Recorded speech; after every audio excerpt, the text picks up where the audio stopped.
Je travaille en tant que directeur de la au Centre international de la recherche agronomique dans les zones arides, l'ICARDA. Je crois que je suis cette occasion, premièrement, pour remercier les organisateurs de l'invitation et aussi de me permettre de présider cette session qui est importante. Je suis aussi l'occasion pour vous dire que qu'est-ce que l'ICARDA? L'ICARDA, c'est un centre international parmi les 15 centres internationaux qui sont créés après la Deuxième Guerre mondiale pour assister les pays en voie de développement dans tout ce qui est recherche et développement des secteurs agricoles. L'ICARDA est spécialisé dans ce qu'on appelle la recherche agronomique des zones arides non tropicales et il est localisé en Syrie. Et après les événements, nous avons décentralisé les activités dans 3 grands sites, parmi lesquels il y a le Maroc. Le Maroc abrite maintenant toute l'équipe qui est responsable de l'amélioration génétique et de la conservation des ressources génétiques. Donc, je suis très content donc, de présider cette session sur un aspect qui est très important, à savoir la valorisation des produits de l'écosystème arganier. J'espère qu'on va entendre pas seulement tout ce qui est relié aux sous-produits de l'arganier ou des dérivés de l'arganier, mais des autres composantes de l'écosystème qui sont très importantes. Bon, je suis assisté par 2 rapporteurs. Les 2 ont le nom Hicham. Donc on va essayer de commencer avec la première intervention. Nous avons 6 interventions et j'espère qu'on va respecter le temps alloué à chaque présentation. La première présentation par Sirrabi Saïd sur l'estimation de la durée de vie de l'huile de l'argan. À vous la parole. Bonjour tout le monde. Merci, Monsieur le Président. Ah, s'il vous plaît, je m'excuse. S'il y a quelqu'un qui veut les headphones pour l'interprétation. L'arabia. Le français, l'arabia, l'arabia, le français. Le comité d'organisation pour les efforts déployés afin de nous réunir chaque 2 ans pour partager, échanger et présenter nos résultats de recherche. Ma communication intitulée « Estimation de la durée de vie de l'huile d'argan ». Et j'aimerais bien commencer ma présentation avec une petite question. À quoi sert, pourquoi on doit déterminer la durée de vie de l'huile d'argan? Il faut noter que tous les produits alimentaires s'oxydent par le temps, soit au cours de leur transformation, fabrication, leur stockage et leur conditionnement. Et on distingue 3 types d'oxydation selon l'agent oxydant et le catalyseur. On trouve l'auto-oxydation, l'oxydation enzymatique et photooxydation. Généralement, l'oxydation de la matière grasse est un phénomène très naturel, spontané, chimique, se caractérise par son caractère altératif, irréversible, évolutif. Et surtout, c'est un phénomène très complexe. Pourquoi? Parce que jusqu'à maintenant, il n'existe pas un mécanisme chimique, théorique, qui décrit le processus d'oxydation exactement.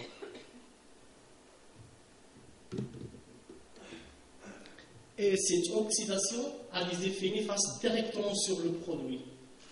D'une part, un impact nutritionnel et organoleptique par la dégradation des acides gras essentiels comme le oméga 3 et le oméga 6, les vitamines, la formation des produits cancérigènes, surtout les produits secondaires d'oxydation comme le MDA, et aussi enfin un impact économique et marketing par la perte de la valeur marchande du produit dans le marché. Et cette oxydation est influencée par plusieurs facteurs, ceux qui sont exogènes comme la lumière, l'air, la température et ceux qui sont endogènes comme l'insaturation, surtout la formule chimique de l'huile, c'est-à-dire le pourcentage des acides gras insaturés et des acides gras polyinsaturés. En fait, plus l'huile contient des acides gras insaturés, plus il est facilement oxydable. Comme vous voyez ici, la réactivité de l'oxydation augmente en fonction du nombre de lipides.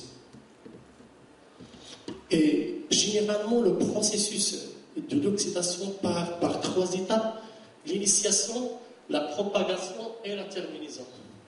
Et au cours des 2 premières étapes, l'initiation et la propagation, en parallèle, on remarque une dégradation des acides gras insaturés, en même temps une évolution des hydroperoxydes avec une forte consommation de l'oxygène. Et cette évolution des hydroperoxydes présentée ici par la coloration bleue suivent une loi gaussienne, c'est-à-dire après un certain moment, ils se dégradent rapidement pour se transformer aux produits secondaires d'oxydation qui sont les aldéhydes et les cétones.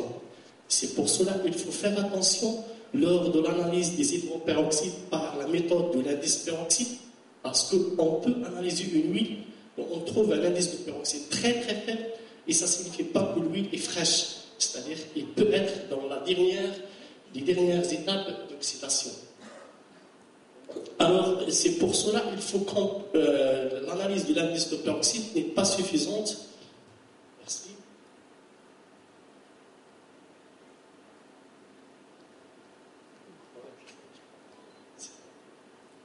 Alors, c'est pour cela l'analyse de l'indice de peroxyde n'est pas suffisante pour apprécier la qualité de l'huile. Il faut combiner plusieurs analyses qui sont l'évaluation de la peroxydation, l'évaluation de rancissement, test de vieillissement, et aussi, il ne faut pas oublier les analyses sensorielles.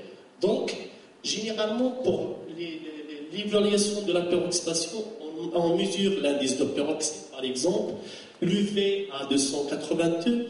Pour la mesure des composés secondaires d'oxydation, on s'intéresse à la mesure des composés volatiles par la CPG et aussi l'indice de para-amésine. Pour la mesure de test de vieillissement accéléré, le test le plus connu, c'est le test Rancimat. Et ensuite, l'évaluation sensorielle. Donc, à notre niveau, notre laboratoire, et pour évaluer correctement l'état d'oxydation de l'huile, pour estimer la durée de vie, nous avons fait le tour de tous les paramètres physico-chimiques afin de déterminer correctement la durée de vie. Et pour cela, nous avons suivi la méthodologie suivante. Tout d'abord, nous avons commencé par une étude accélérée par Rancimat rapidement à 110 degrés. Après, nous avons étudié dans des conditions moins drastiques pendant 35 jours à 60 degrés. Ensuite, nous avons étudié dans des conditions normales de commercialisation, c'est-à-dire à 40 degrés, à 25 degrés et à 5 degrés. Enfin, nous avons comparé cette huile avec l'huile la plus connue dans le monde, c'est la reine des huiles végétales, c'est l'huile d'olive. En ce qui concerne le test Rancimat, nous avons commencé par le même lot et nous avons préparé 4 types d'huiles qui sont l'huile d'argan alimentaire torréfiée par presse mécanique, l'huile d'argan artisanale et l'huile d'argan artisanale mais obtenue à partir des noix régurgitées par les chèvres. Enfin, une huile cosmétique à partir des amandons non torréfiés. Le résultat est le suivant.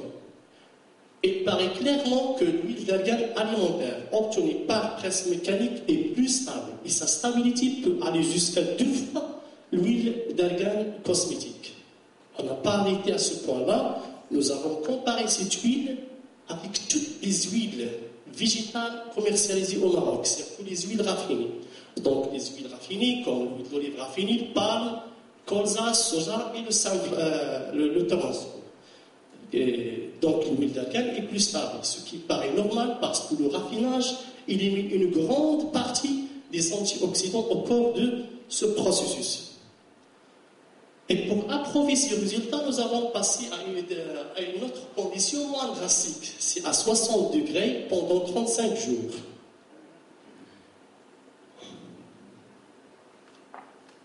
On a suivi l'indice peroxyde, un paramètre sensible aux produits primaires d'oxydation, et nous avons trouvé qu'au cours de 35 jours, toutes les huiles s'oxydent.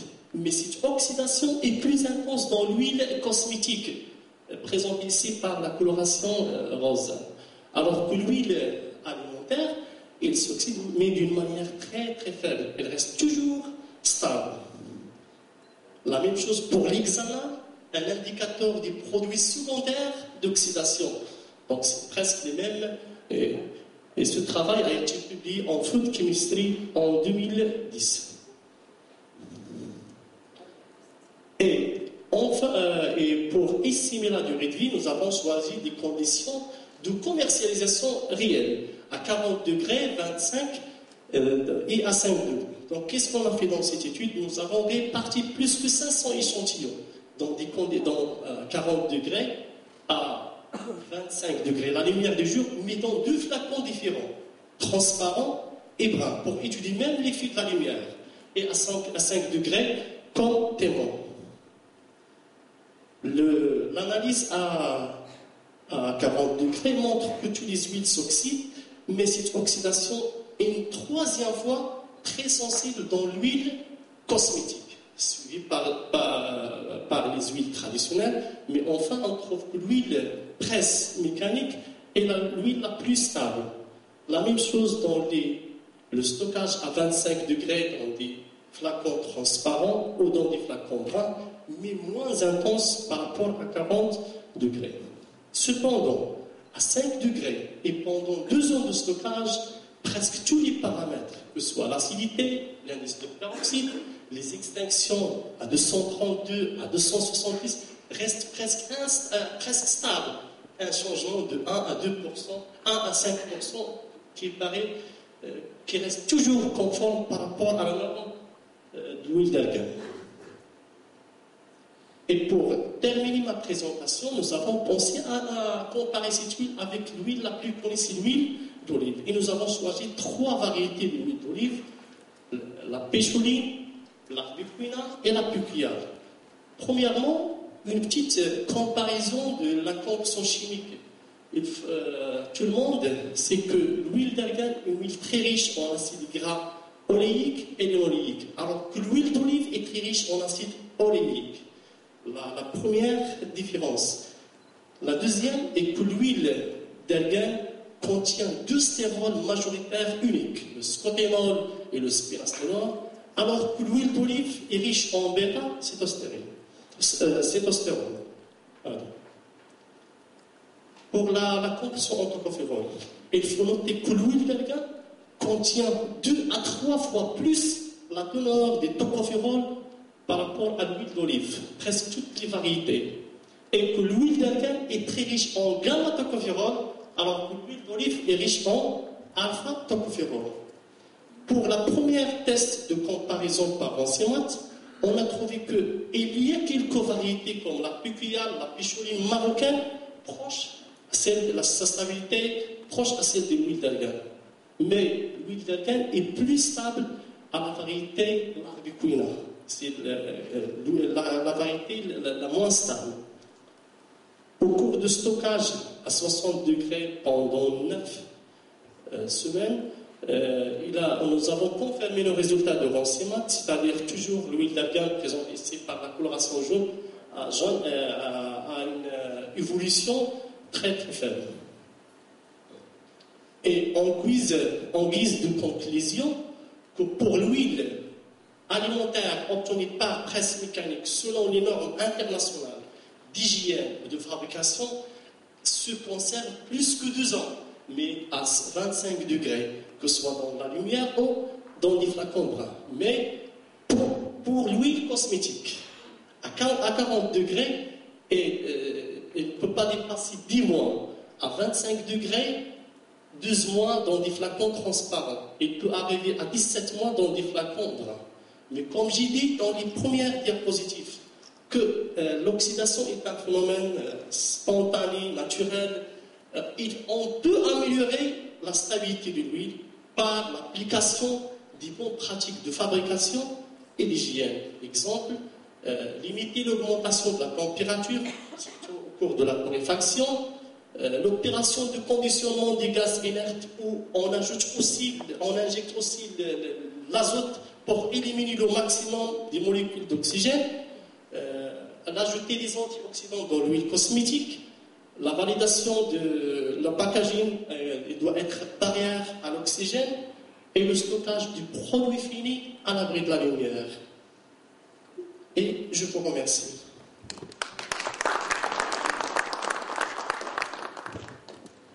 Je vous remercie infiniment. Donc nous allons passer au deuxième intervenant, c'est Kari Abdekrim, qui va nous parler de l'enrichissement en protéines des tourteaux par la fermentation en milieu solide. Merci tout d'abord. Avant de commencer, je tiens à remercier mon professeur M. Richard Carter pour son encadrement, aussi pour son conseil devant mon travail. Et je vais commencer.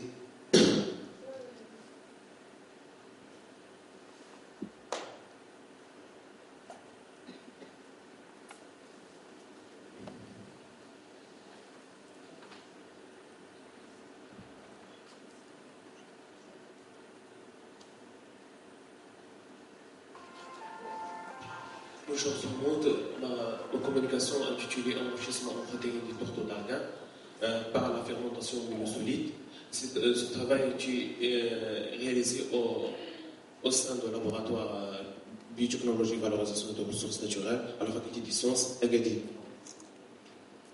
Durant cette présentation, on va suivre le plan classique. Comme introduction, la fragilité de l'économie agricole du sud du Maroc impose des recherches soutenues en vue d'obtenir une valorisation post-récolte de toutes les ressources agricoles. Comme solution, la transformation de ces produits agricoles par la fermentation en milieu solide offre de bonnes alternatives pour à la fois valoriser ces produits et protéger l'environnement. Dans notre cas, nous avons traité le tourteau d'argan comme produit local. Donc, qu'est-ce que c'est qu'un tourteau d'argan? C'est un résumé d'extraction des huiles d'argan utilisé actuellement comme aliment pour l'engraissement des bovins et dans les domaines cosmétiques. Comme vous voyez ici, les quatre types du tourteau d'argan, utilisés dans le marché. Comme vous voyez ici, les deux types se forment des galettes et les autres types se forment des pellets. Et comme vous avez dit, mon objectif principal, c'est d'enrichir le tourteau d'argan par la FMS. La fermentation de milieu solide peut définir comme la culture microbienne à la surface et à l'intérieur des matrices poreuses et en l'absence de tous les collements liquides. Et généralement, on peut distinguer deux types de la fermentation de milieu solide. Culture sur substrat, support à double fonction, support et source de nutriments, et d'autres types culture sur support inerte. Et généralement, parmi les micro-organismes les plus utilisés dans cette technique, c'est les champignons filamenteux qui sont caractérisés par le voie de respiration aérobie, puis sont capables de coloniser les substrats par leur mycélium, ayant la capacité de développer à faible teneur en eau et aussi la capacité de produire des aliments fermentés et des antibiotiques et des enzymes. Mais le développement de ces micro-organismes sur les différents substrats dépend de plusieurs paramètres, à savoir la quantité d'inoculants, le taux d'humidité, la régulation de pH et le taux d'aération. Et pour les objectifs, notre présente au GER s'insère dans le cadre d'enrichir le tourteau d'argan en protéines par la fermentation en milieu solide. Cette étude consiste à étudier la composition physico-chimique de tourteau d'argan. Deuxièmement, isoler les champignons filamenteux endogènes à partir du tourteau d'argan. Et enfin, mise en point de la culture de la culture en milieu solide, de la source sélectionnée sur le milieu composé de tourteau. Durant durant mon travail, on utilise plusieurs matériels. Comme premier axe caractéristique physico-chimique du torteau d'argan, le pH mètre utilisé pour mesurer le pH, la conductivité électrique, ici pour mesurer la conductivité mètre pour mesurer la conductivité électrique. Aussi, le dosage des sucres totaux, on utilise la méthode des voies. Le dosage de protéines, aussi la méthode de Vioré. Et enfin, on utilise l'extraction de sources clés pour le dosage de matière CAX. Concernant le deuxième axe, l'isolement des champignons endogènes à partir des tourteaux d'argan, on commence par la collection des échantillons de tourteaux, puis l'isolement des champignons endogènes, et ensuite l'identification des isolants fongiques, et enfin la production en masse des spores. Concernant les collections d'échantillons, qu'on voit ici, 4 types de tourteaux d'argan sont collectés pour l'isolement, qu'on voit ici dans cette image.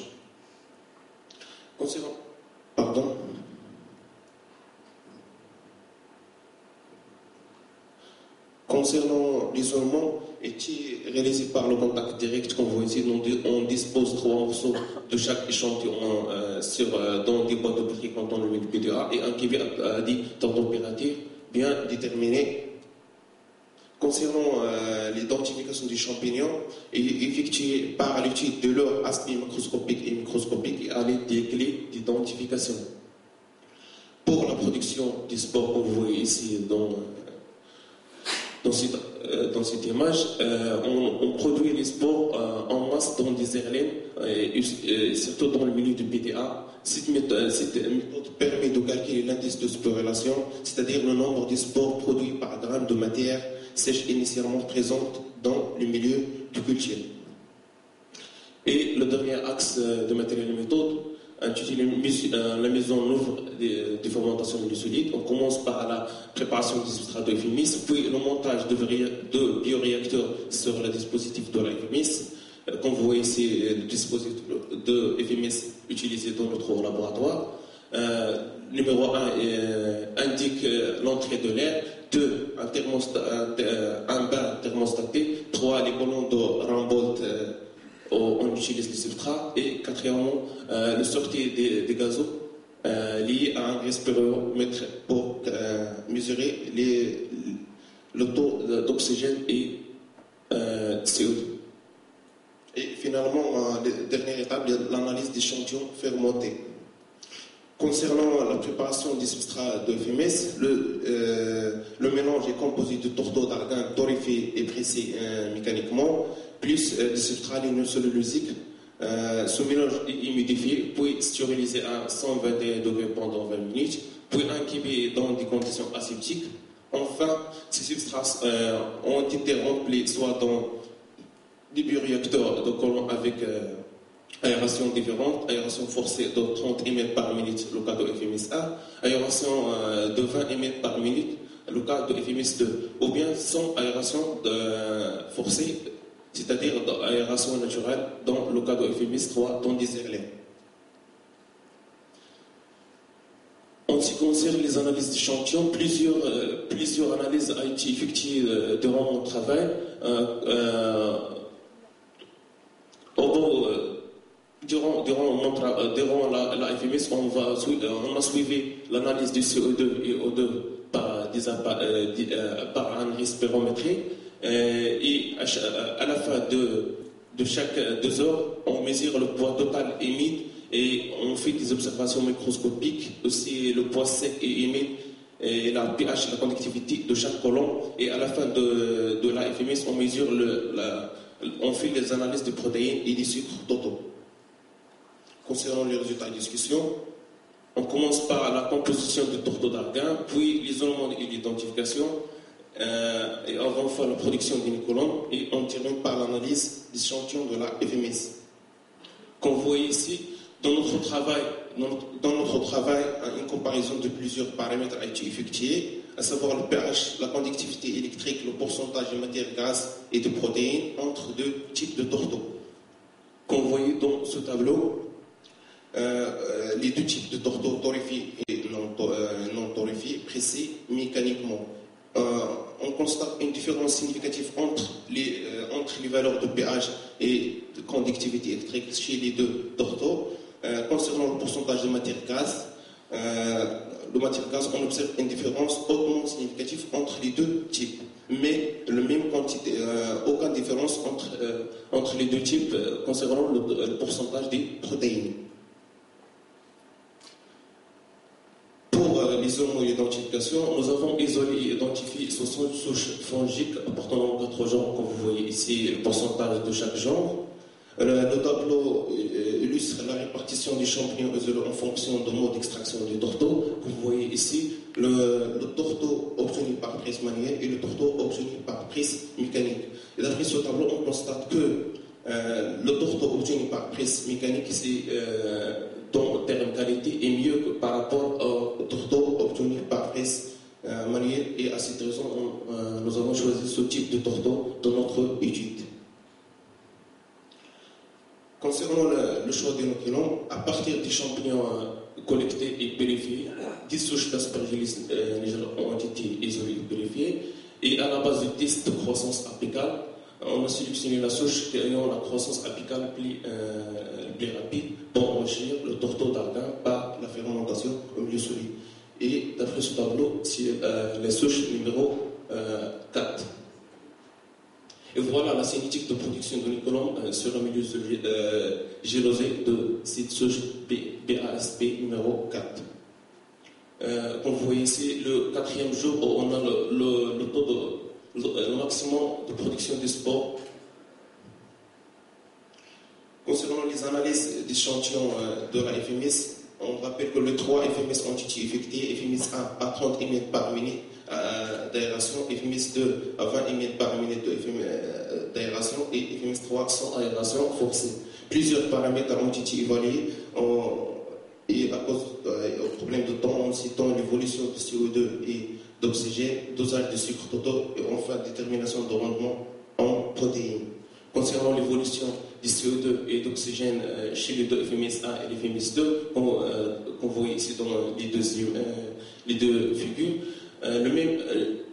presque le même profil, mais la seule différence existe chez le temps pour atteindre le maximum de production de CO2 chez la FMS 1 à peu près de 30 heures, mais la FMS 2 à peu près de 40 heures. Cette différence est généralement liée à le taux d'aération appliqué dès le départ. Concernant l'évolution du sucre, on voit ici la quantité initiale et la quantité finale et la quantité consommée du sucre. On constate une diminution de taux de sucre dès le départ et vers la fin de la FMS. En termes de rendement de protéines des 3 FMS, la FMS 1, on obtient un rendement à peu près de plus de 37, la FMS 2, plus de 43%, et la FMS 3, moins de 44%. Ce résultat de production de protéines obtenu dans cette étude montrant un pouvoir d'enrichissement en protéines du tourteau d'argan par la FMS avec la souche d'Aspergillus niger allant de 7,4% pour FMS 3 et 9% pour la FMS 2. Concernant l'enveloppe de ce travail, durant notre travail, on a pu isoler 60 souches fongiques appartenant aux 4 genres différents d'Aspergillus, Penicillium, Rhizopus et Mycose. On constate aussi que la qualité hygiénique de tourteau d'argan obtenue par prise mécanique est mieux que celle de tourteau obtenue par prise manuelle.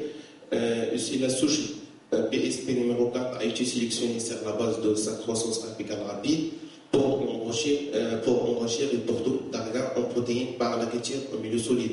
Aussi, le taux d'aération de 20 ml par minute, donc le meilleur rendement de protéines, environ 43% cas de la FMS 2 par rapport au taux obtenu dans le cas d'aération de 30 ml par minute et le cas de l'absence d'aération forcée. En termes de perspective, pour compléter ce travail, d'autres études approfondies sont nécessaires. Il faut augmenter la qualité nutritionnelle des d'autres types de tourteaux d'argan par la fermentation milieu solide, utiliser d'autres souches pour la fermentation milieu solide des tourteaux d'argan, étudier l'effet des paramètres de culture de FMS sur l'efficacité des champignons, sélectionner les souches fongiques capables de produire une lipase à partir des tourteaux d'argan par la FMS et appliquer la FMS sur d'autres produits locaux. Et merci pour votre attention. Merci Serge. Maintenant, je crois que je m'excuse, j'ai décidé qu'on va passer toutes les présentations avant d'avoir une session de discussion parce qu'on doit rattraper le retard. Nous avons une demi-heure de retard dans cette session. Donc, j'appelle directement Mademoiselle Benati Dalila qui va nous parler sur les effets de la torréfaction sur la composition physico-chimique et la stabilité oxydative de l'huile d'argan. Est-ce qu'elle est là?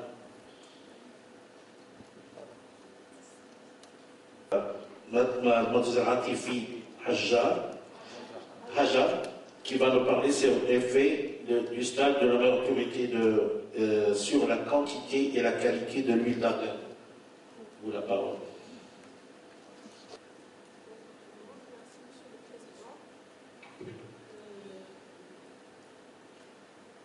Permettez-moi de vous présenter le sujet de mon exposé qui est sous le thème de l'effet du stade de maturité du fruit sur la quantité et la qualité d'huile d'argan. Ce travail est effectué au niveau de l'Institut national de recherche agronomique, au niveau du laboratoire, l'Institut de recherche l'Institut national de recherche agronomique sous l'encadrement de Mme Zekia Bouzouba, en collaboration avec la faculté des sciences Benozor, l'équipe des matériaux, catalyse et valorisation des ressources naturelles, sous l'encadrement de M. Knifli et M. Mamouni, et bien sûr, sans oubliant M. Saïd El-Rabi. Alors, je vais commencer par une introduction où je vais citer l'objectif de mon travail, puis partie matérielle et méthode, par la suite principaux résultats et je vais clôturer par une conclusion. Alors, l'huile d'argan, comme vous savez, c'est un produit atout du terroir marocain. Sa production devient en progression en fonction de la demande élevée, soit à l'échelle nationale ou bien internationale. Donc, c'est pour ceci, il est primordial de produire une huile de traçabilité et de qualité. Cette dernière et devient le souci pour le producteur ainsi que pour le consommateur. La qualité d'huile d'argan, il est influencée par plusieurs paramètres et la maturité, cette influence et ça paraît dès la récolte des fruits, la nature et la typologie de fruits, jusqu'à les différentes méthodes d'extraction. Et la maturité est l'un de ces facteurs. Alors, le cycle de fructification d'arganier, c'est un processus complexe. Il peut s'étaler de 9 à 16 mois selon l'arbre, dont on distingue 3 types d'arganiers. Il y a des arganiers précoces, les fruits noués en mois mars, fin février, d'autres intermédiaires, les fleurissent en période plus ou moins étendue, et d'autres tardifs, les fruits s'apparaissent au mois de juin. Alors que d'autres arbres sont capables de fleurir 2 fois par an et donner des fruits précoces et tardifs sur le même pied. Et la maturité de ces derniers, elle peut être soit étalée ou regroupée. C'est dans ce cadre, ce présent travail consiste à mettre en évidence l'effet de la maturité des fruits d'arganier sur la qualité, la composition et la quantité d'huile d'argan. Pour plus d'homogénéité, on a fait l'échantillonnage au mois de juin 2014 à la région de Taroudan, dont les arbres cibles, il contient les 3 types de fruits. Des fruits précoces qui sont des fruits mûrs à coloration marron et d'autres intermédiaires ou bien mi-matures à coloration jaune et d'autres vraiment totalement vertes, des fruits tardifs. Après, les fruits collectés ont subi une caractérisation morphologique et morphophysiologique, puis un traitement des fruits par un séchage, dépulpage, concassage et par la suite l'extraction d'huile par solvant à chaud à l'aide d'un soxlé et l'huile résultant est stockée à 4 degrés C jusqu'à la réalisation des analyses. Les analyses effectuées, on a procédé dans un premier point à la détermination de rendement d'huile pour chaque type de fruit selon leur degré de maturité, puis l'analyse de qualité, c'est surtout l'analyse de l'acidité et la composition en acide gras et stérol. On passe aux parties résultats.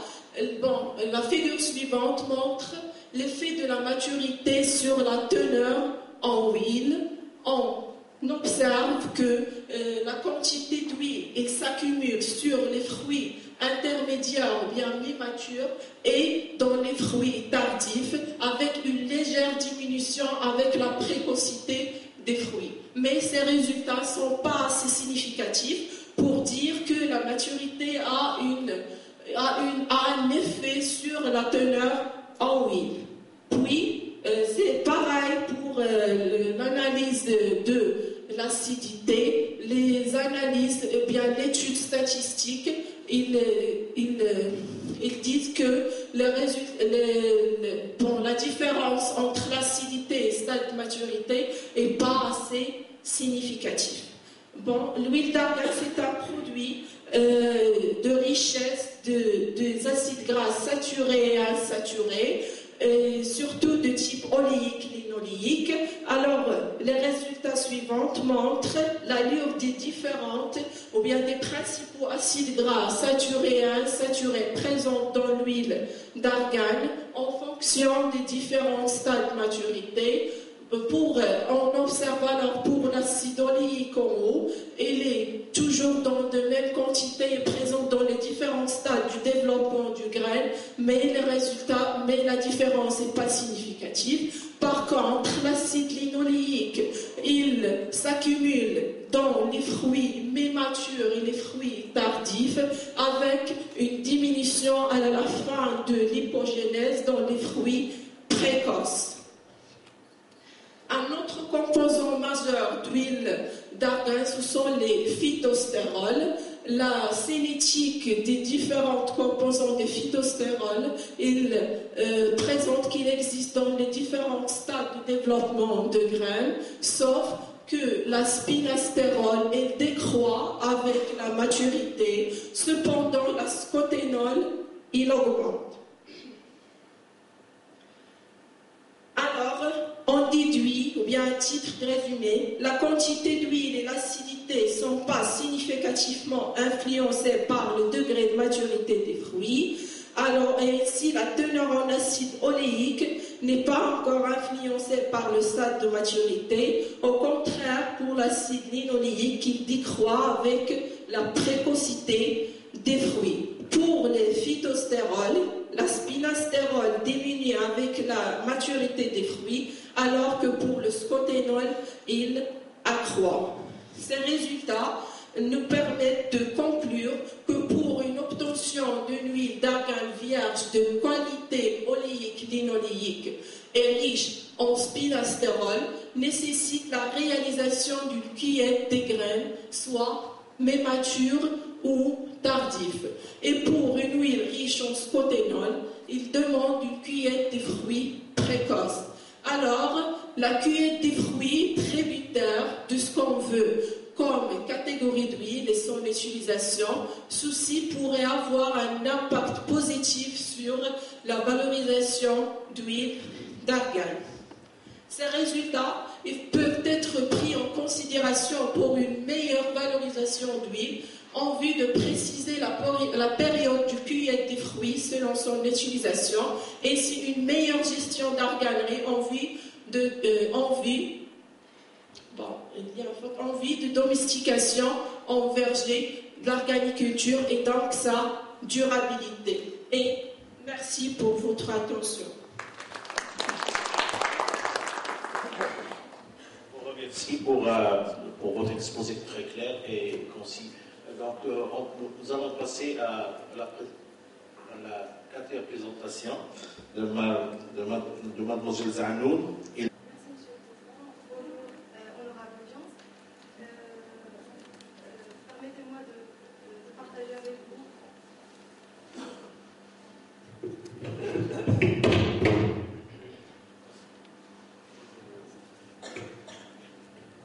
Donc, permettez-moi de partager avec vous une partie des résultats de la recherche.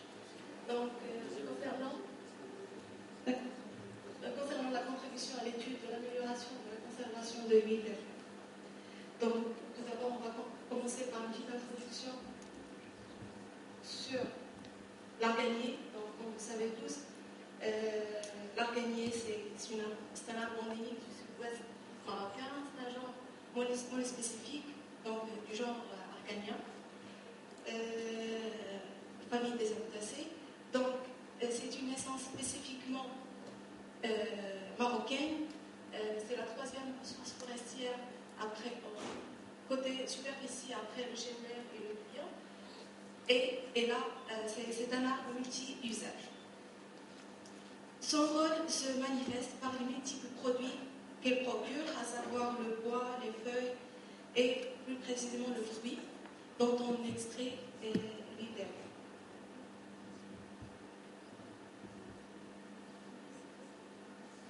Donc, pour les procédés d'extraction de l'huile d'herbe, il y a deux procédés, soit un procédé mécanique ou artisanal. Donc, après la collecte des fruits, on passe à la dépulpage, concassage, puis les fruits soit sont torréfiés ou non torréfiés pour obtenir soit les huiles cosmétiques ou alimentaires. Donc, on attribue à cette huile plusieurs rôles. Donc, rôle nutritionnel, c'est surtout lié à sa composition en acides gras et en acide bonifiable. Rôle médicinal, donc c'est une huile qui prévient des maladies cardiovasculaires et c'est une huile hypocholestérémiante. Côté cosmétique, c'est une huile hydratante, régénérante et elle a des propriétés antioxydantes. Côté son rôle socio-économique, c'est parce que c'est une source de revenus pour 25 à 45% des populations locales. Donc la composition chimique en général des huiles, donc c'est 95 à 99% des triglycérides et 1 à 5% des constituants mineurs tels que les phospholipides, les squalettes, les stéroïdes et les glucides. Donc la spécificité de l'huile d'argan, c'est une huile très riche. Elle contient 80% d'acide oléique et linoléique. C'est une huile riche en acides gras polyinsaturés. Elle contient une quantité très importante en triterpènes, qui est particulièrement importante du point de vue biologique, et en phospholipides, une quantité plus importante par rapport à l'huile d'olive. Ces phospholipides qui peuvent agir comme des antioxydants et donc protègent les lipides contre l'oxydation. Donc l'huile d'argan est aussi remarquablement très riche en tocopherol. Elle contient 600 à 900 mg par kilogramme de tocopherol. Principalement, on a l'alpha, bêta, gamma et θ tocopherol. Donc, l'huile d'argan contient une fraction stérolique originale composée principalement du scoténol et spinastérol. L'huile d'argan riche en acides gras mono et polyinsaturés, cette richesse fait d'elle une huile qui est sujette à l'oxydation et donc facilement oxydable. Donc, les facteurs qui peuvent influencer l'altération de cette huile, c'est surtout la chaleur, la lumière, l'oxygène, l'eau, les enzymes et la composition en elle-même de l'huile. Ces paramètres peuvent nuire à la stabilité des huiles d'argan et donc diminuer sa durée de conservation. Donc, la courte durée de conservation de l'huile d'argan va avoir plusieurs impacts nutritionnel et organoleptique, impact sanitaire et un impact économique et commercial. Les objectifs de ce travail, c'est de déterminer les conditions optimales de la bonne conservation de l'huile d'argan, contribuer à l'amélioration de sa qualité et évaluer sa qualité microbiologique. Donner confiance aux producteurs, aux acheteurs et aux consommateurs d'huile d'argan via la labellisation certifiée. Donc le matériel végétal utilisé, donc les fruits d'argan utilisés dans cette étude, sont récoltés dans 3 régions différentes, la région de Biograd, Chiadma et Aouz. Ces différentes régions correspondent chacune à une situation éco-biogéographique différente, soit une région de plaine et de montagne, position océanique et continentale, et zone bioclimatique semi-aride à aride. Les modes d'extraction, donc soit la méthodologie d'extraction des huiles, soit on a utilisé la méthode artisanale mécanisée, soit on a torréfié ou non les amendants, et le conditionnement soit sous ou à l'abri de la lumière. Donc pour obtenir à la fin l'huile artisanale torréfiée, l'huile artisanale non torréfiée, l'huile mécanisée torréfiée et l'huile mécanisée non torréfiée. Donc cet axe, donc résultat discussion, donc cet axe va représenter les résultats qu'on a trouvés. Et donc pour être bref, parce que c'est déjà dit par M. Saïd Rabé, donc on va juste confirmer ce qui a été établi par les recherches de M. Saïd Rabé.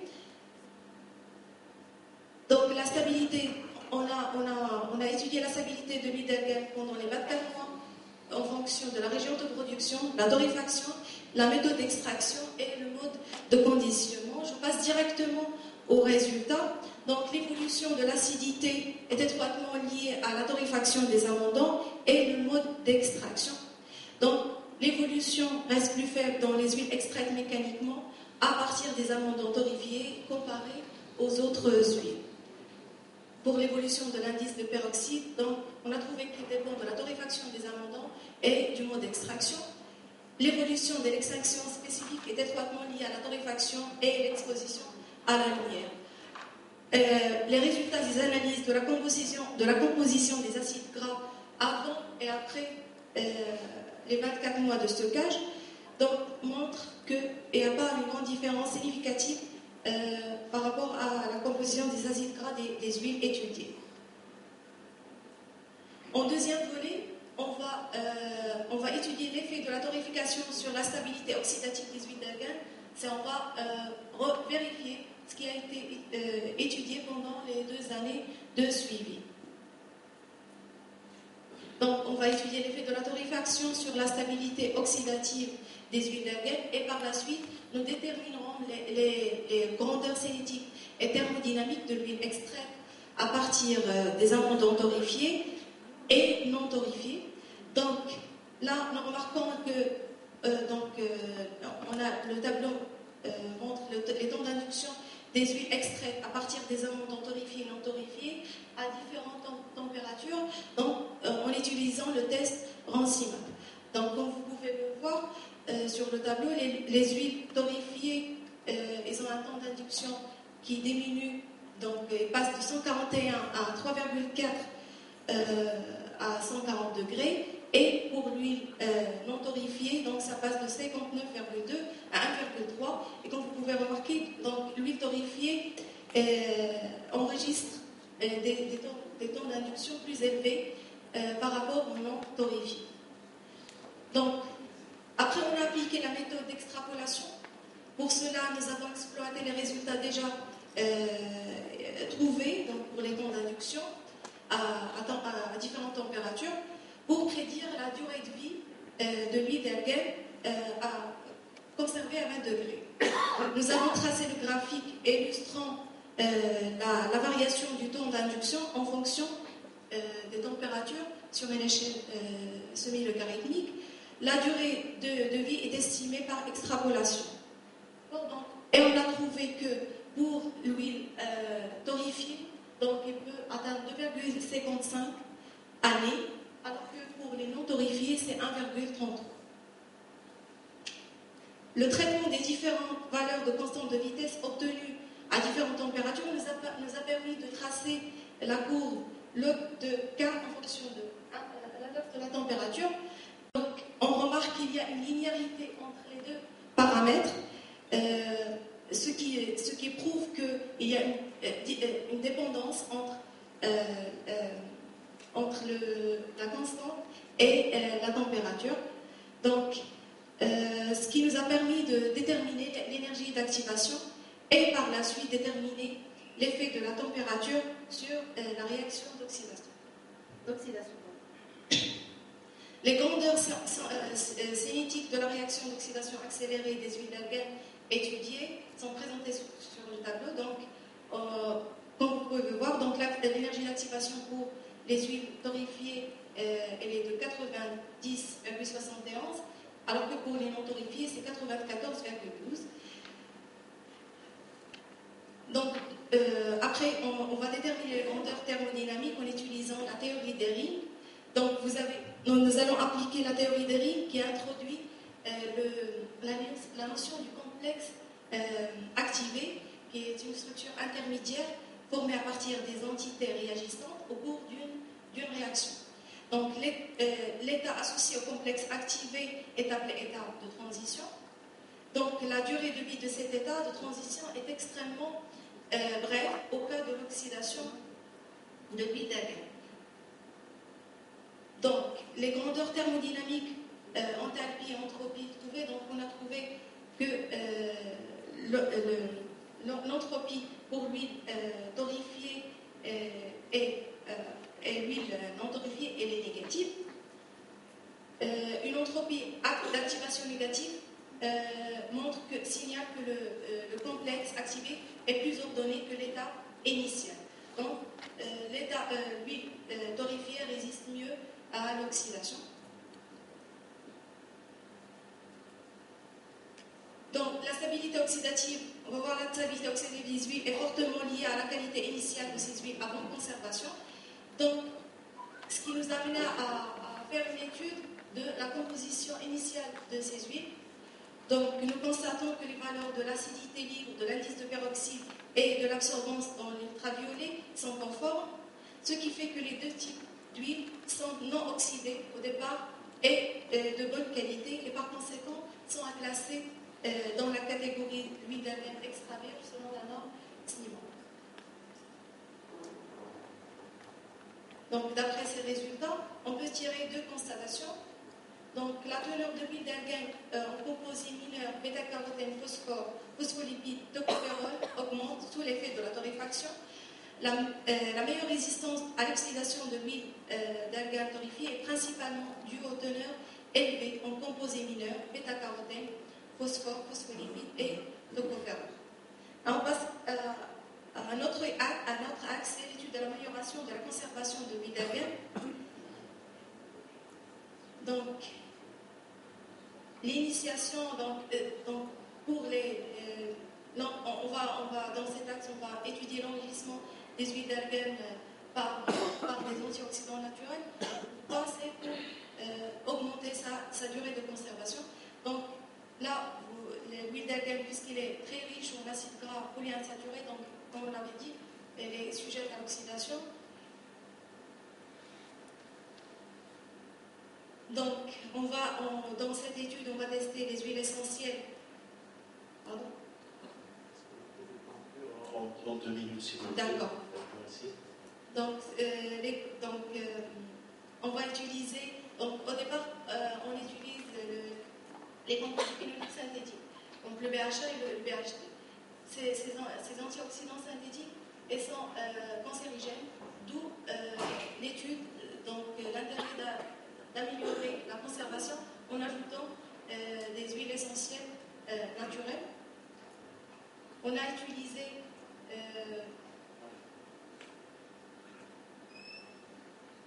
donc on a utilisé les huiles essentielles de romarin, lavande, tigan, origan et étain. L'évaluation du pouvoir antioxydant des différentes huiles essentielles testées réalisée par le test enzymatique à 110 degrés. Donc l'effet de ces différentes huiles essentielles Effet comparé à celui de deux antioxydants de référence, le BHA et le BHT, utilisés donc, comme on a dit, comme antioxydants de référence. L'analyse des résultats de l'oxydation accélérée par le test de Rancimat des huiles d'argan enrichies par les huiles essentielles a montré un effet antioxydant important de l'huile d'argan, de l'huile essentielle de romarin par rapport aux autres huiles essentielles. Donc, après, on a fait l'étude de la composition d'acide gras de ces huiles enrichies. Donc, le tableau montre qu'il n'y a aucune différence entre les huiles d'argan enrichies et les huiles d'argan pures. Donc, ce qui donne à l'huile d'argan, toujours, elle va garder son caractère authentique. Donc, nous pouvons conclure que même après ajout de l'huile essentielle du romarin, les huiles enrichies gardent toujours les caractéristiques d'une huile d'argan authentique. Donc, je passe l'analyse microbiologique, je passe directement à la conclusion.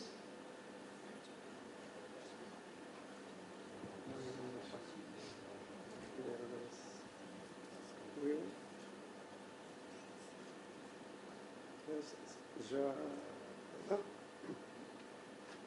Donc, pour conclure, la méthode d'extraction artisanale, la lumière et la non-tarification des abondants sont les facteurs agressifs quant à la stabilité de l'huile d'argan. L'huile essentielle de romarin donne une meilleure amélioration de la stabilité à l'oxydation pour cette huile. Les huiles torréfiées ont une durée de conservation plus longue et l'huile d'argan n'est pas un milieu favorable à la prolifération des micro-organismes. C'était le dernier volet de mon exposé. Donc, et comme recommandation, on doit appliquer les bonnes pratiques d'hygiène et de fabrication. On doit enrichir les huiles à usage cosmétique par des antioxydants naturels. On doit stocker les produits finis à l'abri de la lumière. Et on doit améliorer le suivi de la qualité de l'huile par la modélisation des résultats. Élargir l'étude microbiologique des huiles pour proposer des mécanismes d'altération physico-chimique qui en découlent. Étudier l'impact de l'enrichissement par les huiles essentielles sur la qualité physico-chimique et microbiologique des huiles. Et merci pour votre attention. Merci de votre compréhension. Je crois que vous avez traité de plusieurs aspects. Donc,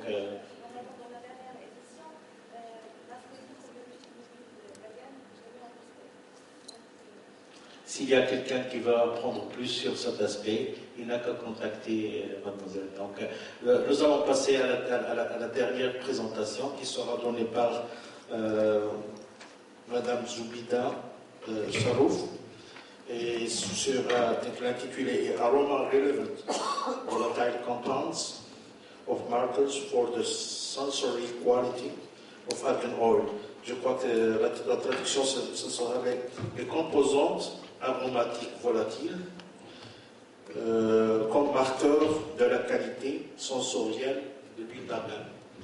Bonjour, donc je voudrais à mon tour remercier les organisateurs de m'avoir invité à présenter ce travail-là, qui est intitulé Les composés volatiles comme marqueur de la qualité de l'huile d'argan.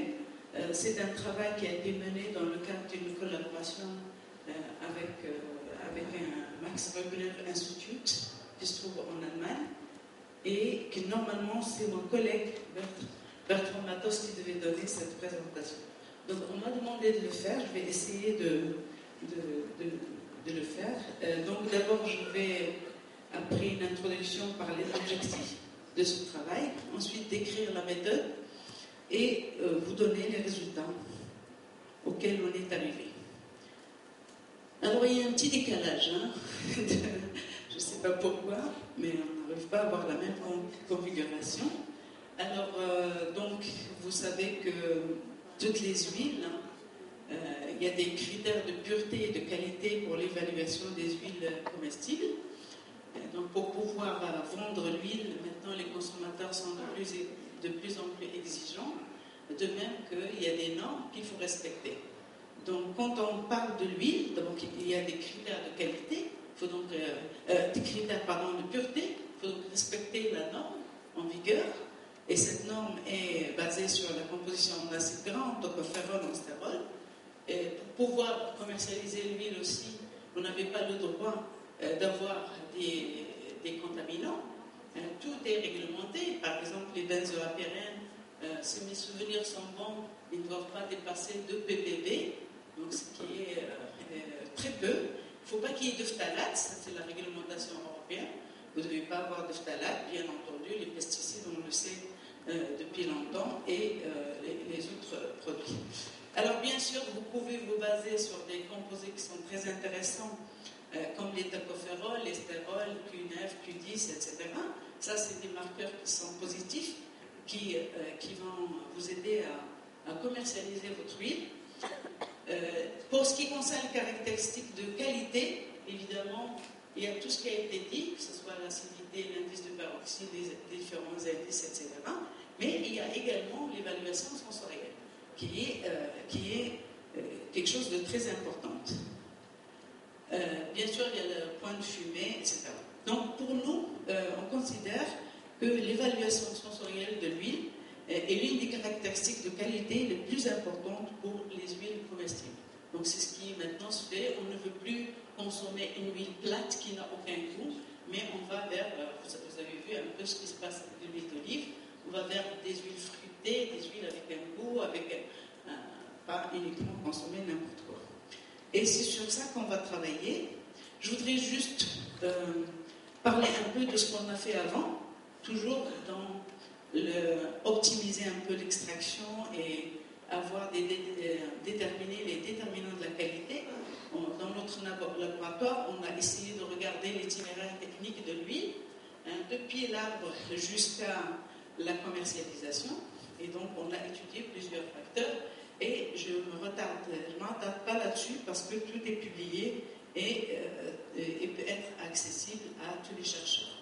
Donc nous avons focalisé nos études sur les facteurs qui influencent la qualité de l'huile. Nous avons travaillé sur l'amélioration de la technologie d'extraction, l'influence de l'origine, l'amélioration et l'étude de la conservation de l'huile, comme ça a été présenté par Saïd Rabi ce matin. Et enfin, la recherche d'adultération, parce que qui dit huile très prisée et très chère, bien sûr, tout le monde est tenté par ajouter de l'huile.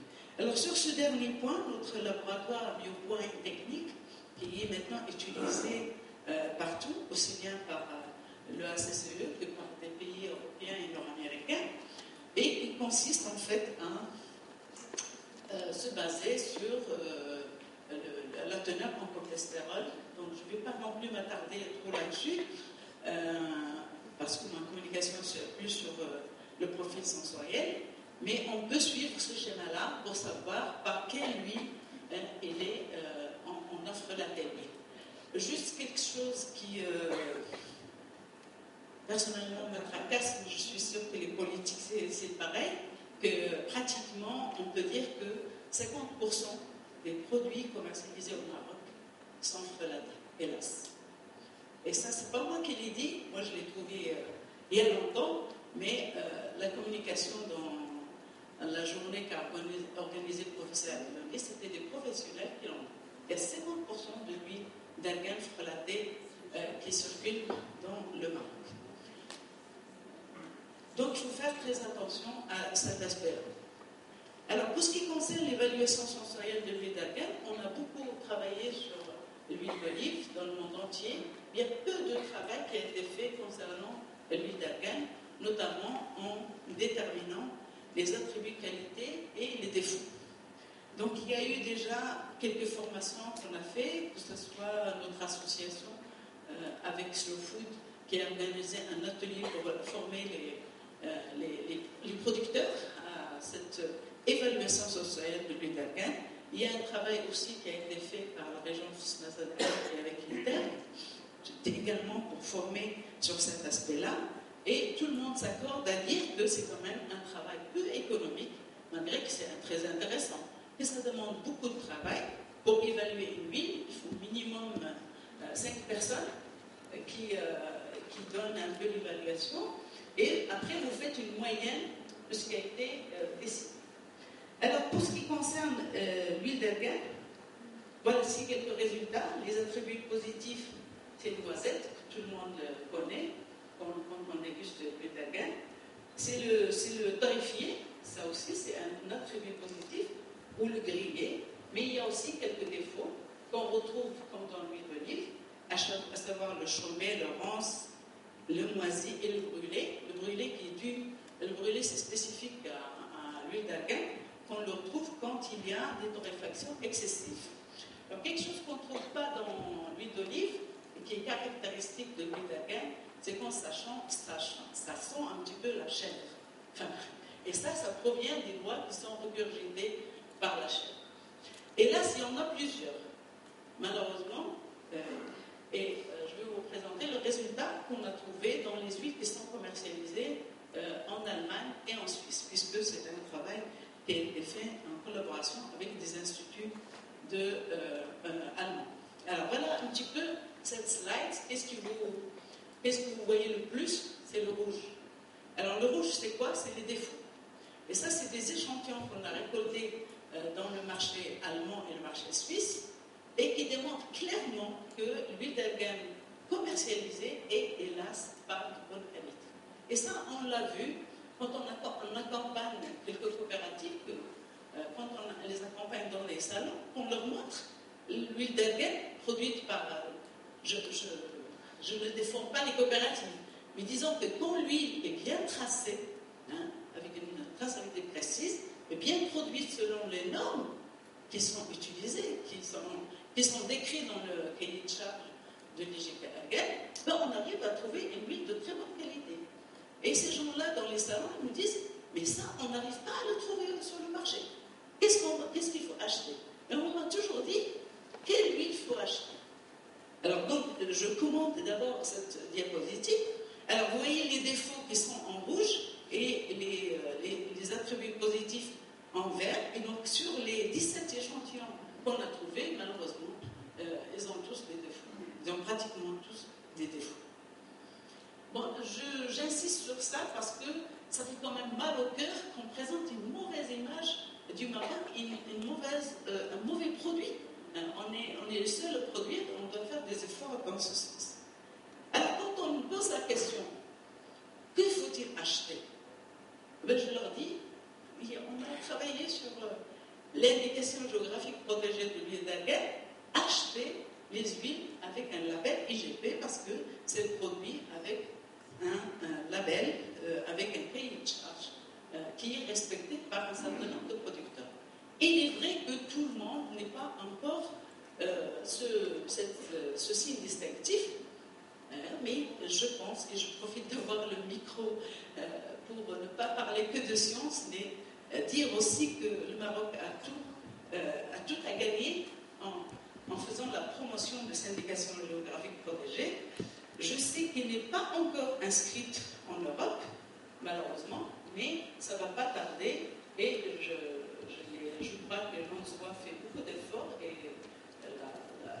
l'interprofession aussi, pour que l'IGP Argan soit quand même inscrite en Europe et que plus personne ne mettra le nom Argan sur des produits qui ne suivent pas ce cahier de charge qui a été réalisé par l'interprofession. Donc voilà, je fais la promotion de cette huile. Et un autre point aussi, je profite de voir le micro, je pense que le Maroc a tout à gagner en commercialisant les produits déjà conditionnés et avec un signe distinctif. Parce que franchement, ce qui se vend en Europe, c'est pas de l'huile d'argan, vraiment. Moi j'ai analysé quelques produits aussi, même en France, ils sont vraiment frelatés et j'ai travaillé aussi avec la répression des fraudes en France et on m'a dit qu'est-ce qu'il faut faire? Je leur ai dit voilà, c'est très simple, il faut aller vers il faut analyser ça et ça, et effectivement, ils ont trouvé bon, bien sûr, ils ont des pénalités, ça c'est qu'il faut faire, mais maintenant c'est à nous aussi d'instaurer ces pénalités. Tant que les gens continuent à frauduler l'huile, donc on va continuer à vendre de l'huile de très mauvaise qualité. Donc voilà, je fais la promotion de l'IGP. Il faut absolument qu'on va dans ce sens. On peut le faire facilement avec l'huile alimentaire. faut quand même faire attention que l'huile à usage cosmétique, il ne faut pas l'appeler produit cosmétique, parce que si vous l'appelez produit cosmétique, là vous allez avoir notre réglementation, vous n'allez pas vous en sortir. Hein, parce que c'est très difficile, il y a beaucoup de tests qu'il faut mettre en point, et malheureusement, jusqu'à présent, on n'a pas les moyens de faire ces tests-là, qui sont des tests de sécurité. Hein. Vous ne pouvez pas commercialiser un produit cosmétique en Europe si ces tests ne sont pas faits. Ça, c'est systématique. Donc, vous n'avez pas le droit. Il y a le règlement de 2009 qui vous interdit de commercialiser tout produit si vous dites que c'est un produit cosmétique. Donc, on va le vendre sur l'huile alimentaire non torréfiée, c'est tout. Et l'huile alimentaire, on va laisser l'huile alimentaire. Alors, donc, si je regarde le profil sensoriel des différentes huiles, tout à l'heure, on a parlé des amandes torréfiées et non torréfiées. Donc, vous regardez que l'huile de presse torréfiée, elle a cette odeur de noisette, c'est celle qui est en jaune. Il a le grillé et voilà, il y a essentiellement deux attributs positifs qui sont le noisette et le grillé. Et la cosmétique aussi, il a ses saveurs.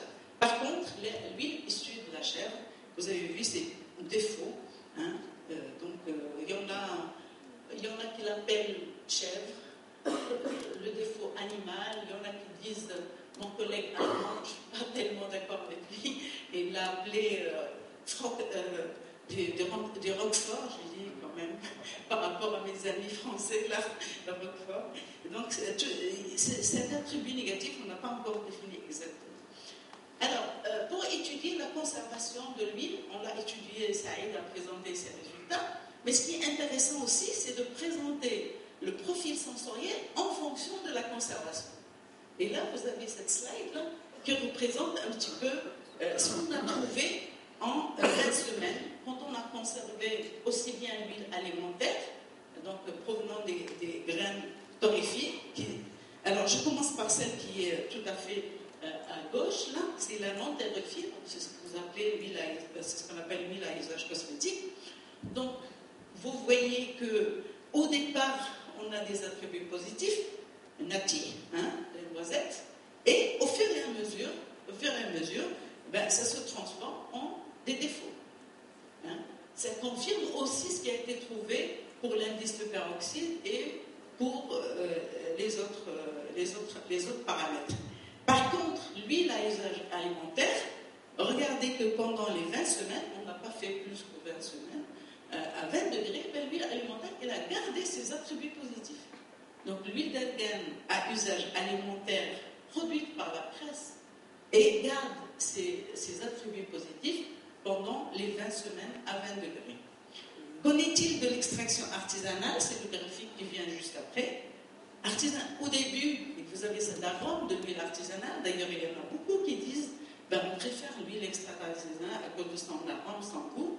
Et c'est vrai, hein, c'est vrai je confirme que quand c'est aussi bien produit dans des conditions d'hygiène appropriées et là de bonne qualité. Par contre, au bout de la 12e semaine, c'est ce qu'on a trouvé aussi par l'indice de peroxyde, etc., ben, ça commence à s'altérer. D'accord? Donc on sent que ça va aussi vers la sensation de Roquefort et de chèvre. Quant à l'huile excrétée par les chèvres, vous la voyez, c'est tout à fait. Hein, donc là, ça commence dès le départ avec ce profil sensoriel très mauvais et s'externe. Voilà. Donc, alors, comme j'ai expliqué tout à l'heure, c'est intéressant cette évaluation sensorielle de l'huile d'argan. Je regrette vraiment que la norme marocaine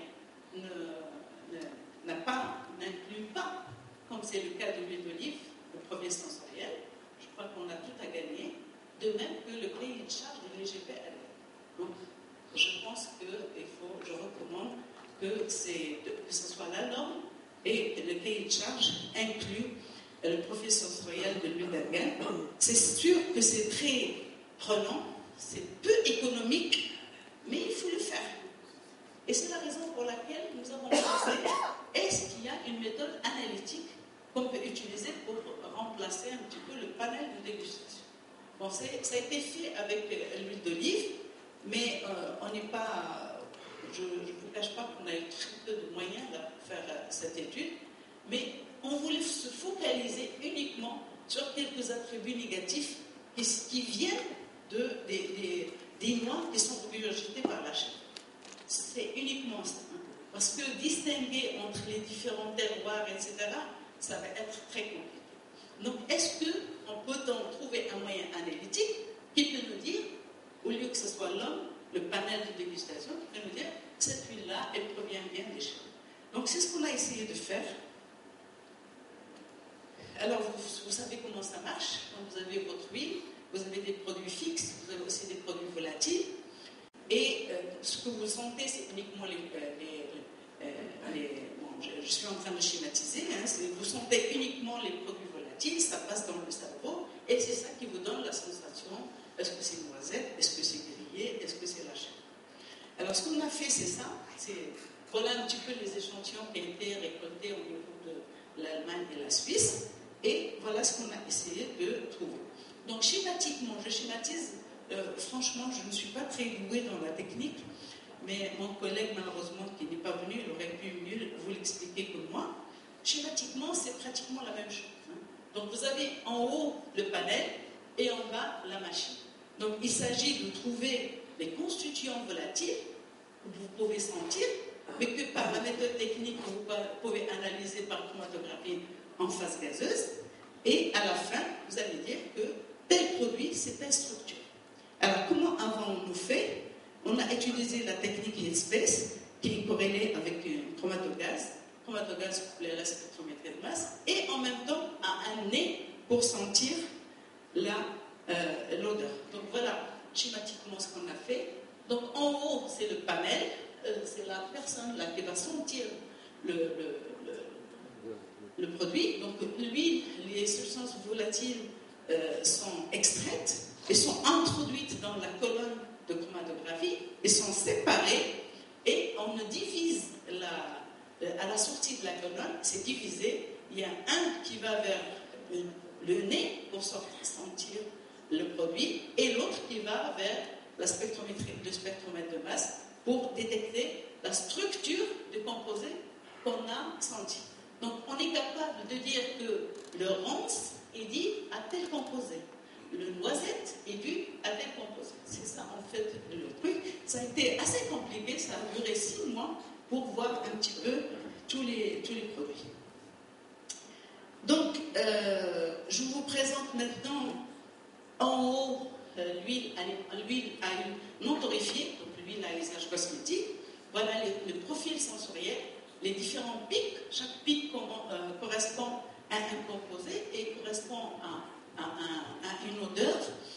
Et en bas, vous avez l'huile alimentaire qui est produite à partir des amandes torréfiées. Rien qu'avec la complexité du chromatogramme, on peut déjà déduire qu'il y a plus de produits volatiles dans l'huile alimentaire que dans l'huile à usage cosmétique.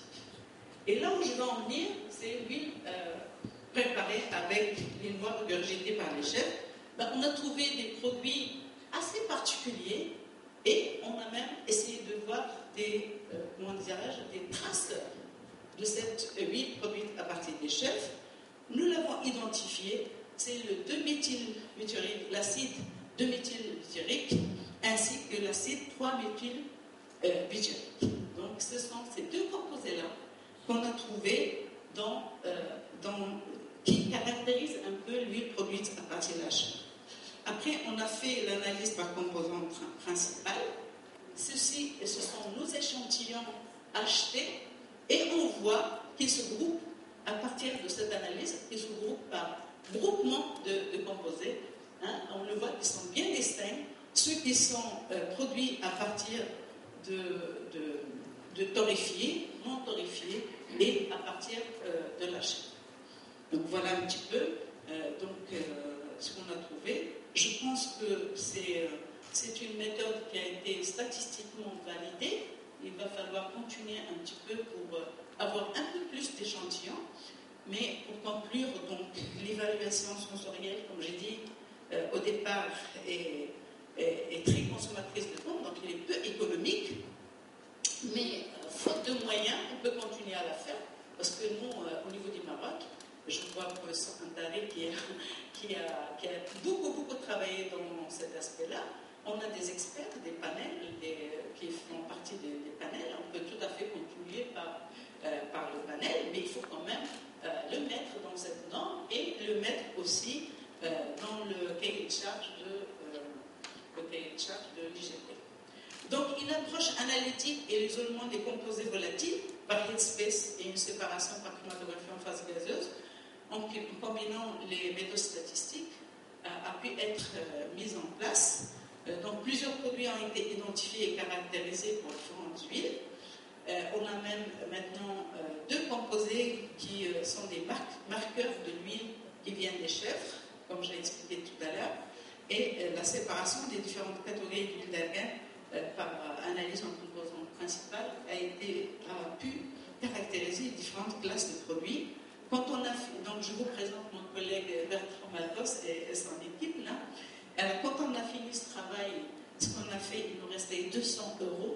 On a organisé un atelier en Allemagne en invitant les producteurs et les productrices des coopératives et des importateurs d'huile d'argan. On les a formés sur le profil sensoriel, comment analyser l'huile. Je pense que ça donne de très bons résultats de montrer aux importateurs qu'il y a une différence entre les huiles. On a eu plusieurs huiles, les coopératives ont amené leurs huiles, ils ont pu voir par eux-mêmes l'huile sur le marché et l'huile que les coopératives ont amenée, il n'y avait aucune différence. Moi je pense que c'est une façon de promouvoir l'huile. Maintenant il faut passer à des choses un peu plus scientifiques au niveau des salons, ne pas aller pour exposer des produits, mais former les importateurs à trouver la meilleure huile et la bonne qualité de l'huile pour un petit peu maintenir ces acteurs économiques qui travaillent avec une bonne qualité dans le circuit. Parce que d'après ce que j'ai vu, je ne vous cache pas que je deviens un petit peu pessimiste quand je vois comment l'huile d'argan, qui la produit en ce moment, comment ça va partir. Je deviens vraiment pessimiste quand je vois que la moitié des exportations est faite par un multinational qui exploite les Marocains et où les gens qui travaillent correctement ne sont pas du tout compétitifs. Voilà, je vous remercie de votre attention. Merci beaucoup. Apparemment, nous avons très peu de temps pour les questions, mais on va essayer de prendre jusqu'à 15 minutes de la pause café et on va commencer avec, et si c'est possible d'être très bref dans les questions. Mais bon, est-ce qu'on va mettre en doute les résultats trouvés ou pas les résultats trouvés par l'État?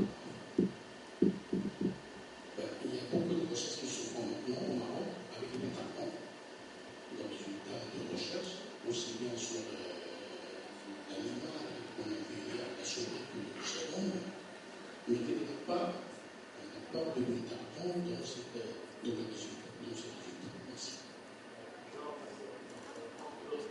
S'il vous plaît, monsieur. Je voudrais d'abord souligner les conférences par de présentations qui sont très importantes. Je commence par une question de Mme Chao concernant le travail qui a été fait sur l'analyse statistique des correspondances qui lie le poids à la qualité du baril. J'ai une petite remarque concernant l'huile récupérée à partir des chèvres. Est-ce que vous n'avez pas analysé l'infiltration des acides de l'estomac au niveau des coques?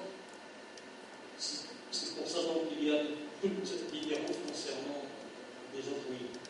Donc la deuxième question concernant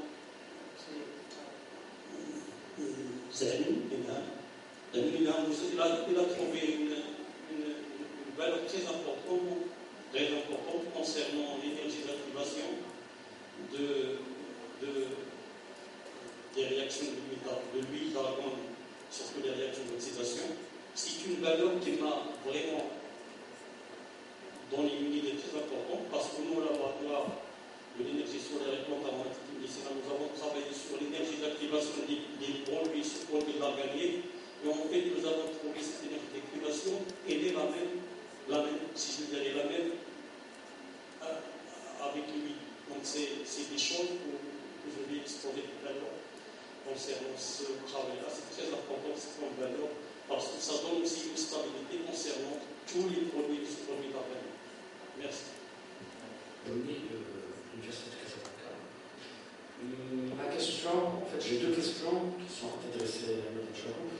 La première par rapport à l'IGP, c'est-à-dire que si aujourd'hui on veut conseiller les consommateurs à acheter une huile d'argan, elle doit être, comme vous l'avez signalé, labellisée IGP. Alors, qui fait cette IGP? Est-ce qu'il y a un organisme qui statue sur la qualité pour donner ce label? Est-ce qu'il est d'ordre national ou est-ce qu'on puisse vérifier quel type d'analyse se font par rapport à ça? Et deuxième question, par rapport à cette nouvelle donne, d'ailleurs je vous remercie pour cette présentation toujours intéressante, qui trace un peu le chemin vers l'avenir. L'étude sensorielle déjà par rapport à ce qui est traditionnel, est-ce qu'elle se fait déjà pour les dragons? Puis la question qui se pose, si on a, comme vous l'avez bien montré, intérêt à utiliser cette technique analytique qui est, je dirais, pas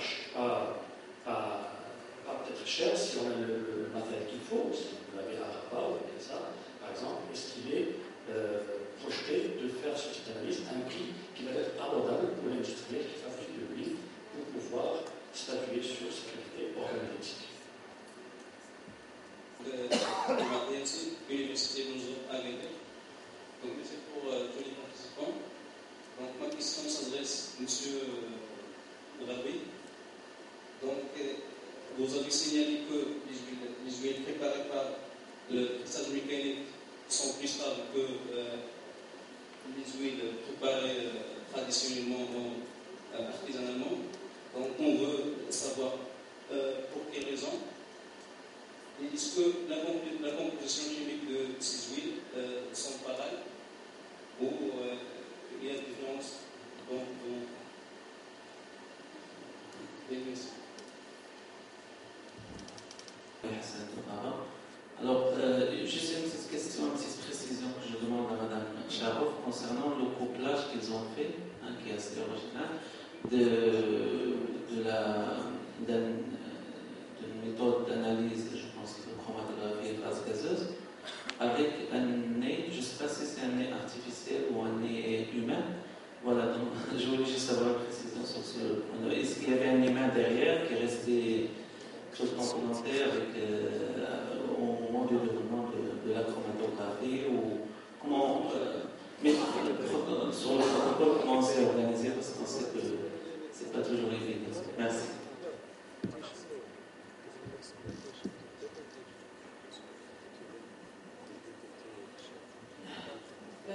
Salam alaikum.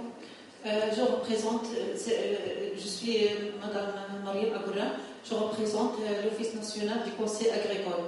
Et comme nous sommes un organisme qui travaille directement avec les coopératives d'Argan, et on travaille sur pour l'amélioration de ces coopératives, de son développement de l'organerie et le développement aussi de l'amélioration du travail des femmes et l'amélioration aussi de la valorisation des produits. Alors, ce que je veux, c'est que comment peut-on transmettre ces nouveautés, ces recherches et ces travaux de recherche aux femmes rurales comme étant le premier acteur de développement de l'organerie. Je crois qu'on va s'arrêter sur ça. A été posé par mon collègue professeur Derwichi. Est-ce qu'il y a une mise en doute des résultats? En fait, j'avoue que je n'ai pas très bien compris. Si c'est par rapport à la question de hier qui a été présentée et que la résistance à l'oxydation des huiles traditionnelles et de presse était différente de ce que nous avons trouvé, effectivement, vous venez de voir ce matin que le collègue qui a présenté les travaux de conservation, ils ont trouvé la même chose que nous. Donc, ça, depuis très longtemps, non. Infrelaté. Oui. Les chercheurs étudient le jargon du Maroc. Donc, des résultats. Est-ce que ces résultats sont vraiment tout? Parce que, est-ce que l'huile vraiment comme le chien, ou bien ces résultats, on va les ajouter à d'autres huiles, je ne sais pas. Alors, voilà, d'accord. C'est vrai, vous avez raison. Vous avez raison. Alors, pour ce qui concerne notre laboratoire, on le fait nous-mêmes. Hein. On va même carrément à la forêt, on recherche voilà, les étudiants sont tous là, ils ont travaillé sur ça. On va cueillir le fruit, on part toujours du même lot. Hein, on va le cueillir, on va le dépulper, on va procéder à l'extraction avec l'aide des coopératives que nous avons maintenant. Nous faisons l'extraction artisanale, nous amenons des femmes qui vont faire ça. Et il est très important pour tirer des conclusions de travailler sur le même lot. Parce que si ce n'est pas le même lot, ben ça dépend de comment vous avez. Donc si vous achetez l'huile, moi je ne garantis pas la crédibilité des résultats. Maintenant, ceux qui travaillent sur la santé, moi j'ai une recommandation pour eux, nous l'avons fait dans le projet AFEM. Nous choisissons les industriels qui sont crédibles, les coopératives qui sont crédibles. C'est chez elles qu'on va se procurer en huile. Et avant de faire quoi que ce soit, on va d'abord tester si l'huile est de bonne qualité et est-ce qu'elle est 100% pure. Ça, c'est primordial. Oui, il faut faire très attention. C'est vrai, vous avez raison. Je me rappelle, il y a un qui a fait des tests et qui a donné la composition chimique de l'huile qu'il a testé. Et j'ai vu que le taux de l'acide linolénique était élevé. Donc tout de suite, j'ai déduit que cette huile est défrolatée par l'huile de colza ou de ce genre. Donc il faut faire attention. Il faut vraiment aller chercher l'huile pure. Alors, pour ce qui concerne l'IGP, et je continue à dire qu'il faut qu'on fasse la promotion de l'IGP, il y a un programme de l'État, nous les chercheurs, on doit mettre la main à la pâte pour aider les institutionnels et promouvoir l'IGP. Je crois que si les souvenirs sont bons, et il y a maintenant une trentaine de coopératives qui sont déjà labellisées. Il y aura peut-être un changement de cahier de charge pour permettre à plus de personnes, mais ça, je ne peux pas vous dire exactement comment ça va évoluer. J'espère tout simplement que les gens qui sont responsables impliquent un peu les chercheurs dans cette démarche, parce que nous pouvons contribuer beaucoup, aussi bien à la mise en place du cahier de charge que même au niveau des acteurs économiques. Pour ce qui concerne, vous avez dit, j'ai une question par rapport à l'huile de chèvre. Alors, vous savez tous que, en fait, l'huile, quand les chèvres vont chercher les fruits, elles mangent les fruits, mais donc elles regurgitent les noix. Et ces noix-là, quand on produit l'huile avec ces noix, avec les graines de ces noix, donc ce profil sensoriel qui on sent la chair un peu. Alors maintenant, qu'est-ce que j'ai rien fait je n'ai malheureusement pas pu aller plus loin que ça. Nous, ce qu'on a fait pour avoir cette huile-là, on est parti récupérer un peu les noix. On a pris les chèvres, on leur a donné le fruit, et après on est parti récupérer. C'est vrai qu'il y a une porosité de la noix qui fait que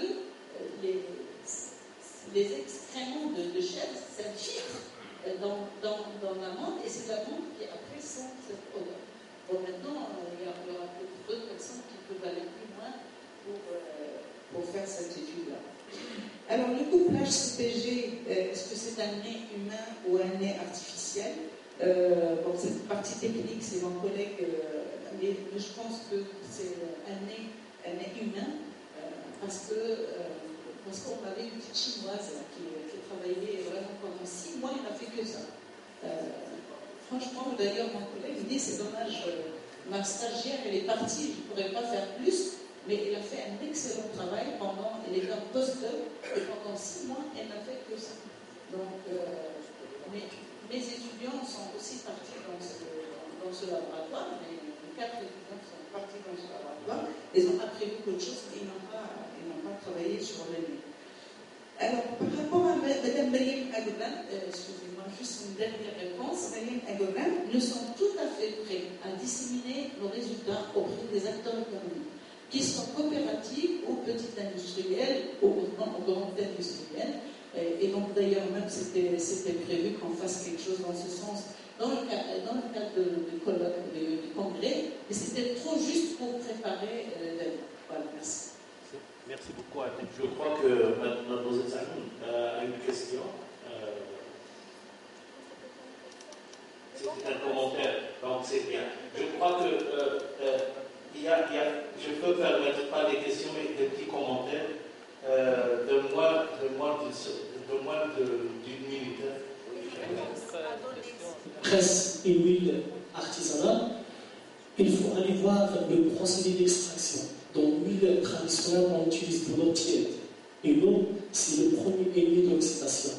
Il y a des antioxydants hydrophiles qui vont passer dans l'eau et qui minimisent la stabilité de l'huile. Pour la composition chimique, il n'y a pas de différence en ce qui concerne les acides gras et les stérols, mais il y a des différences dans la teneur en acide oléique, c'est-à-dire l'acidité, parce que l'eau est l'hydrolyse des triglycérides, c'est-à-dire qu'il y a une évolution de l'acidité inversée. Bonjour à tout le monde. En fait, Monsieur Azizi, Société Nanobio, on est très intéressé à la valorisation des produits terroirs en général. Donc, je n'ai pas assisté à toutes les conférences, mais j'ai assisté à la présentation du professeur Mme Charles. Donc, j'ai 2 petites remarques parce que c'est très dangereux ce qu'on est en train de dire, c'est sur la qualité organoleptique. Il faut faire très attention parce que ça peut être un facteur de commercialisation très important. Parce que quand vous figez un produit sur une seule option organoleptique, vous pouvez perdre sur beaucoup de marchés. Donc il ne faut pas prendre ça comme un facteur de qualité très important. Par contre, on peut le prendre comme un facteur de diversification. La deuxième chose, c'est la source scientifique de la chose. On n'est pas, je pense, comme scientifique à parler des qualités organoleptiques comme quelque chose qui tombe du ciel. C'est une activité enzymatique et sur des fruits qui est très bien connue de tout le monde et depuis longtemps. Donc, sur ce que vous appelez huile de chèvre, on peut faire un test très rapide, c'est le nettoyage correct des noix. Et vous pouvez avoir une qualité d'huile qui est très très similaire aux autres huiles. Merci. Donc, il faut faire attention. On a un facteur qui peut être diversifié. Message compris. Il ne faut pas le rendre comme une prison pour des... Message compris. Merci. L'information donnée par Dr. Chalouf, c'est qu'il recommande des huiles produites par indication géographique. Certainement, ce sont les huiles les plus contrôlées. Et en réponse à ces ateliers, donc, nous avons une commission nationale pour contrôler les indications géographiques. Et au sein de cette commission nationale, il y a également des bureaux de contrôle externe, certifiés également par la commission nationale, qui font le contrôle des produits. Ce qui fait qu'on est sûr que les produits certifiés ou labellisés sont bien contrôlés selon le cahier de charge. Donc on retrouve vraiment une qualité et les huiles sont prélevées et analysées dans des laboratoires également agréés. Ce qui fait qu'il y a un circuit de contrôle et de certification et on est sûr que le produit est bien respecte les charges de bonne qualité. Puisque la session concerne la qualité de l'huile, je voudrais poser une question un peu générale pour les gens qui sont spécialistes. Quand on a réalisé des études cliniques à Fès et à Rabat, nous avons demandé un certificat d'analyse aux fournisseurs. Donc le certificat d'analyse, il vient d'un laboratoire de Rabat. Alors, ma première question pour les responsables, est-ce que ce certificat d'analyse sur lequel on trouve donc, la composition en acide gras, pas en tocopherol bien sûr, est-ce qu'il est suffisant? Ça, c'est la première question. Et Est-ce que c'est une garantie? La deuxième remarque, où je reviens au nez qui a été mentionné à la sortie de colonne de l'appareil, je me demande si l'expérimentateur aura inhalé le gaz vecteur avec lequel on fait sortir les échantillons. Puisqu'on sait que dans la chromatome en phase gazeuse, il y a un gaz pour propulser les éléments à sortir de la colonne. Est-ce que l'expérimentateur va sniffer en quelque sorte, pour sa sécurité, le gaz avant de sniffer le produit volatile? Alors, et j'ouvre une parenthèse par rapport aux exploits de certains chercheurs dans le monde. On a vu des spécialistes dresser des chiens pour sniffer, plutôt détecter certains types de tumeurs. Alors je me demande si chez nous on pourrait dresser certains chiens pour détecter la qualité de l'huile. Merci.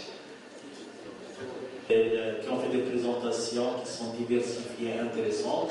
Et bien sûr, je remercie l'assistance qui est nombreuse et qui a été très active et intéressée. Et je tiens bien sûr à remercier les deux rapporteurs qui sont ici. J'espère qu'ils ont pris toutes les notes. Et merci beaucoup.